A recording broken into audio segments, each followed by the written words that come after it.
आप सभी लोग, मैं उम्मीद करता हूँ कि आप सभी लोग अच्छे होंगे और आपकी पढ़ाई अच्छे से चल रही होगी। तो दोस्तों ये वीडियो आपके लिए बहुत ही इंपॉर्टेंट होने वाली है, क्योंकि इस वीडियोस में जो हम पढ़ने वाले हैं फैराडे के विद्युत चुम्बकीय प्रेरण के नियम पढ़ने वाले हैं कि फैराडे के विद्युत चुम्बकीय प्रेरण के नियम क्या है। तो दोस्तों हमारे फैराडे ने विद्युत चुम्बकीय प्रेरण में दो नियम दिए थे। दोस्तों आपको मैं वीडियो में सब कुछ बता दूंगा, आपके लिए ये वीडियो बहुत ही इंपॉर्टेंट होने वाली है। ये वीडियो है फैराडे के नियम, ठीक है। तो दोस्तों प्लीज आपसे रिक्वेस्ट है कि प्लीज वीडियो को एंड तक जरूर देखना। और दोस्तों अगर अच्छी लगे तो प्लीज वीडियो को लाइक करना, और दोस्तों चैनल पे नए हो तो प्लीज चैनल को सब्सक्राइब करके ऑल पे सेट कर दीजिएगा, ताकि आने वाले वीडियोस के जो नोटिफिकेशन है वो सबसे पहले आपके पास आ सके। तो दोस्तों हम आपसे ज्यादा समय नहीं लेंगे, क्योंकि दोस्तों हो सकता है जितना कम समय ले आपके लिए इतना ही फायदेमंद है, क्योंकि दोस्तों हमारे एग्जाम नजदीक आ रहे हैं। दोस्तों तो इसी के साथ चलिए मैं भी करता हूँ वीडियो को start. Let's get started now. तो दोस्तों देखिए हमारा है फैराडे के विद्युत चुम्बकीय प्रेरण के नियम। तो दोस्तों पहले तो हमें पता होना चाहिए कि फैराडे ने कैसा नियम दिया, क्यों नियम दिया, क्या नियम दिया, किसके आधार पर नियम दिया। तो दोस्तों मैं बता दूं आपको, फैराडे ने जो चुंबकीय प्रेरण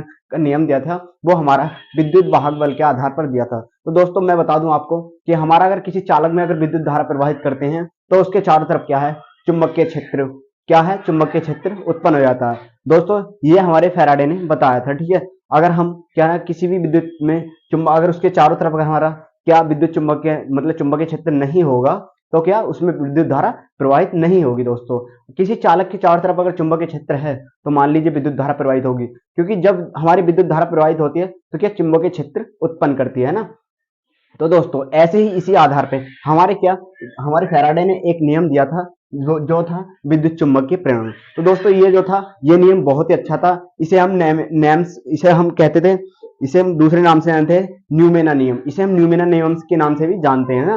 तो दोस्तों मैं बता दूं आपको कि ये नियम किसके आधार पर। तो दोस्तों चलिए लिखते हैं इसके नियम, ठीक है। इस नियम के आधार में बता दूं आपको, प्रथम नियम, ये हमारा प्रथम नियम है, इसको लिख लेंगे प्रथम नियम। प्रथम नियम। तो दोस्तों ये नियम हमारा क्या बताता है, ये हमारा नियम बताता है कि किसी कुंडली में अगर हम किसी कुंडली फ्लक्स में परिवर्तन किया जाए, यानी किसी कोई हमारी कुंडली है, ठीक है। मान लीजिए हमारा एक कुंडली बना लेते हैं। ये आपको कुंडली बनाना का मैं स्ट्रक्चर आसानी से बता दूंगा। मान लीजिए हमारी कुंडली है, ठीक है। ये हमारी क्या कुंडली, अरे ऐसे नहीं बनाएंगे, ऐसे बनाएंगे इसको, ठीक है।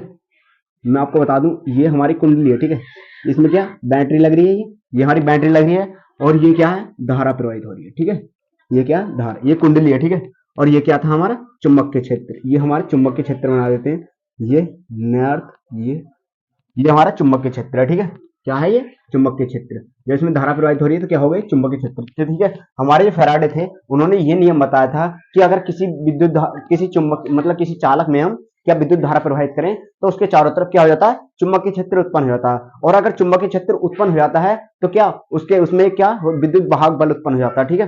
क्या होता है, एक विद्युत वाहक बल हो जाता है, प्रेरित विद्युत वाहक बल उत्पन्न हो जाता है, ठीक है। उसमें क्या हो जाता है, कुंडली में क्या हो जाता है, ये हमारी कुंडली है, ठीक है। इसमें हम क्या विद्युत धारा प्रवाहित कर रहे हैं तो क्या होगा, चुंबकीय क्षेत्र प्रेरित होगा। अब जब इसमें चुंबकीय क्षेत्र हो जाएगा तो इसमें क्या विद्युत प्रेरित वाहक बल उत्पन्न हो जाएगा, ठीक है। क्या हो जाएगा, जिससे कुंडली में प्रेरित विद्युत धारा प्रवाहित होने लगेगी। इससे क्या होगा, जब विद्युत वाहक बल उत्पन्न हो जाएगा तो कुंडली में क्या प्रेरित विद्युत धारा प्रवाहित होने लगेगी, ठीक है। दोस्तों इसी को हम क्या कहते हैं, इसी नियम को हम क्या बोलते हैं, विद्युत चुंबकीय प्रेरण बोलते हैं ना। क्या बोलते हैं इस नियम को, विद्युत चुंबकीय प्रेरण। क्योंकि दोस्तों हमने बता दिया है आपको कि हमारे जो थे वो फैराडे जो थे, हमारे फैराडे ने हमारा नियम दिया था। क्या क्या नियम दिया था कि अगर किसी मतलब उन्होंने ऐसे बताया था, यही बताया था उन्होंने कि अगर हम किसी चालक में क्या विद्युत धारा प्रवाहित करें तो उसके चारों तरफ क्या चुंबकीय क्षेत्र उत्पन्न होगा, और अगर चुंबकीय क्षेत्र उत्पन्न होगा तो क्या उसमें एक विद्युत वाहक बल उत्पन्न हो जाएगा, और हमारा विद्युत वाहक बल उत्पन्न होगा तो क्या कुंडली में क्या होने लगेगा, यानी चालक में क्या होने लगेगी, धारा प्रवाहित होने लगेगी। इसी नियम को हम क्या बोलते हैं, फैराडे का प्रथम नियम या विद्युत चुंबकीय प्रेरण के नियम से जानते हैं। और इसे हम दूसरे नियम से न्यूमेन का नियम भी कहते हैं, न्यूमेन नियम भी कहते हैं। और इसकी डेफिनेशन में बता दूं आपको, किसी किसी फ्लक्स में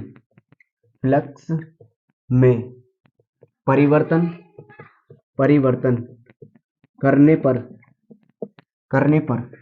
अपनी भाषा में बता रहा हूं, किसी फ्लक्स में परिवर्तन करने पर उसमें अगर धारा प्रवाहित करानी है तो चुंबकीय क्षेत्र होना जरूरी है। है जब किसी कुंडली में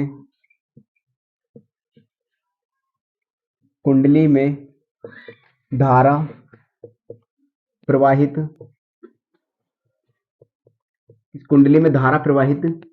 की जाती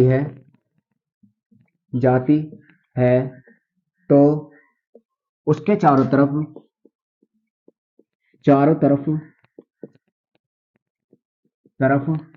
चुंबकीय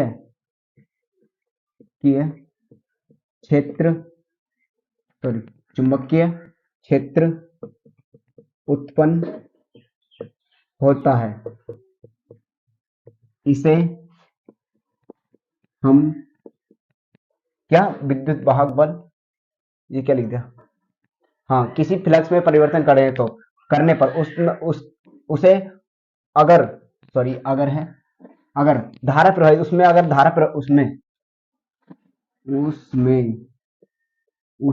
धारा प्रवाहित करनी है तो फिर चुंबकीय क्षेत्र होना जरूरी है। जब किसी कुंडली में प्रेरित धारा प्रवाहित की जाती है तो इसके चारों तरफ चुंबकीय क्षेत्र उत्पन्न होने लगता है। चुंबकीय क्षेत्र उत्पन्न होने के कारण उत्पन्न होता है। चुंबकीय क्षेत्र उत्पन्न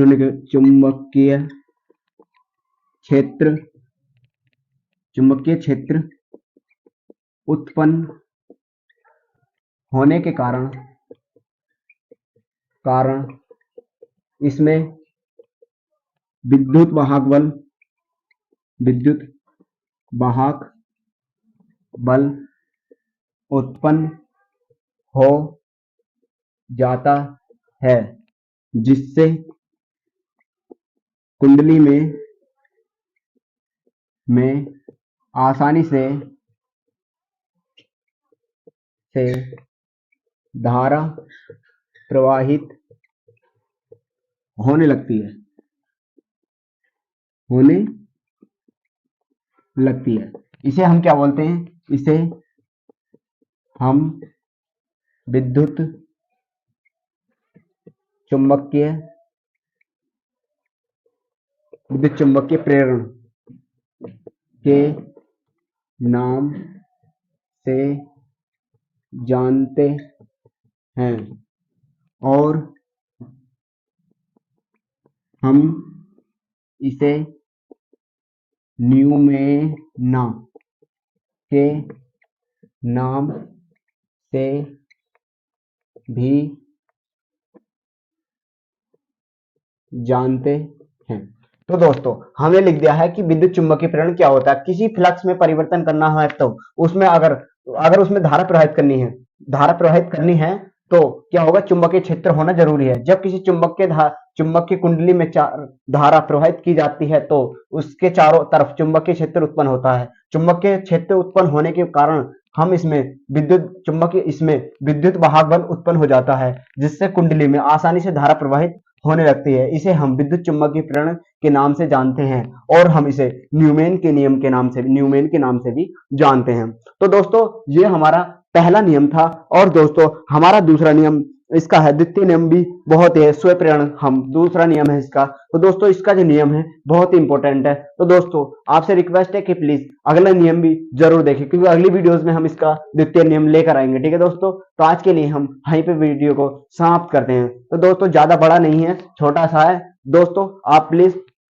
वीडियो अच्छी लगी हो तो प्लीज वीडियो को लाइक करना, और चैनल पर नए हो तो प्लीज चैनल को सब्सक्राइब करके ऑल पे सेट कर दीजिएगा, ताकि आने वाली वीडियोस के जो नोटिफिकेशन है वो सबसे पहले आपके पास आ सके। तो दोस्तों, बने रहिएगा ऐसी मेरे साथ ऐसी वीडियो देखने के लिए। हमारे चैनल को सब्सक्राइब करें। और दोस्तों, इसी के साथ मिलते हैं अगली वीडियोज में। जब तक के लिए बने रहिएगा। Thank you.